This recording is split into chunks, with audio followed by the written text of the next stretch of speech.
मेरे एक दोस्त थे, एक जगह इनकी जॉब लगी फैक्ट्री के अंदर। इनकी कैफियत ये थी, कैसे मैं कहने को कह रहा हूँ कि आधी तनख्वाह काम की, आधी तनख्वाह गालियों की बेचारे को मिलती थी। खैर उसने फिर रिजाइन कर दिया। ऐसा आदमी क्या काम करेगा? बदतमीजी करते हैं, गालियां देते हैं, मारते हैं, लिटरली मारते हैं।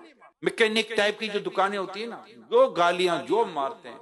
अच्छा, फिर एक मुलाजिम के सामने दूसरे मुलाजिम को झाड़ देंगे। अगर खुदा ना करे तो कोई चम्मच गिर जाए, कोई सालन गिर जाए, तो जिस गाहक पर गिरा हो सकता है वो माफ कर दे, नहीं कोई बात नहीं, कोई बात होता रहे।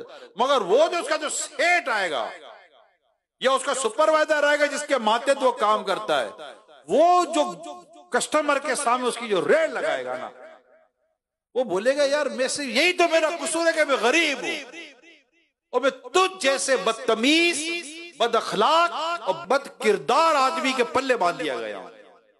वो कोशिश करता है कि कहीं मुझे अल्लाह मेरी मदद करे और मुझे इस शख्स से निजात मिल जाए और मैं मतलब कि इससे नौकबे फारिग हो जाऊं। ये घर में औरतों के ताल्लुक से भी यही होता है। ऐसा मासियों के साथ और काम वालियों के साथ ज्यादतियां करती हैं, ऐसी ज्यादतियां करती हैं। अल्लामान वल हफीज, मेरे सामने जबान चलाते हो, मेरे सामने बदतमीज, बद अखलाक, नाउ यू आर फायर्ड। वो तो फौरन उसको निकाल देता है, तुम नौकरी से फारिग हो। सुपरवाइजर की भी ऐसी पर, अच्छा खुद नौकर है सुपरवाइजर, मैनेजर खुद नौकर है। ये भी एक जुल्म, एक ज्यादती है। कई तनख्वाह लेने वाले ऐसे हैं कि जो कम तनख्वाह लेने वालों पर ज्यादतियां कर रहे होते हैं।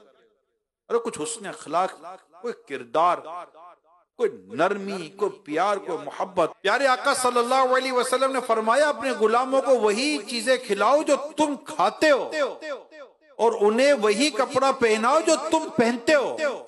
मैं, अब गौर सुनिएगा मेरे आका क्या फरमाते हैं। मेरे आका फरमाते मैं उसे दुनिया के सामान दे दूं, मैं उसे दुनिया के सामान दे दूं, खाना है, कपड़े हैं, पहनना है वगैरह, मैं इसे दुनिया के सामान दे दूं, ये मेरे लिए इससे ज्यादा आसान है कि वो कयामत के दिन मेरी नेकियां ले ले। बात समझ रहे हैं? कि ऐसा ना हो कि खादिम, गुलाम, नौकर कयामत के दिन आए और तुमसे तुम्हारी नेकियां ले ले, तुम्हारे जुल्म की वजह से, तुम्हारी ज्यादती की वजह से, तुम्हारी गालियों की वजह से, तुम्हारी फटकारों की वजह से। मुझे पता है कि ऐसे भी बालों का मुलाजिमीन होते हैं जो बिल्कुल सेठों के सेठ बने होते हैं, नाक में दम में नाक किया हुआ होता है, बिल्कुल मैं मानता हूं इसको।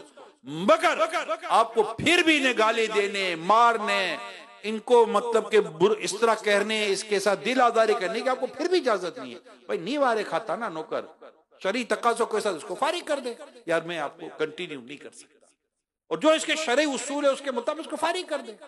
असल मसला ये है कि हमने खुद भी जो दुकान खोलते हैं या मुलाजमत पर रखते हैं लोगों को, मैं उनसे डायरेक्ट कह रहा हूं, हमने खुद भी तो पढ़ा नहीं है ना मुलाजिमीन के हुकूक क्या होते हैं, मुलाजिमीन के उसूल क्या होते हैं, इजारे के उसूल क्या होते हैं, तनख्वाह के उसूल क्या होते हैं, रखने के उसूल क्या होते हैं, निकालने के उसूल क्या होते हैं। इसकी पूरी एक शरई रहनुमाई है, पूरा चैप्टर है ये।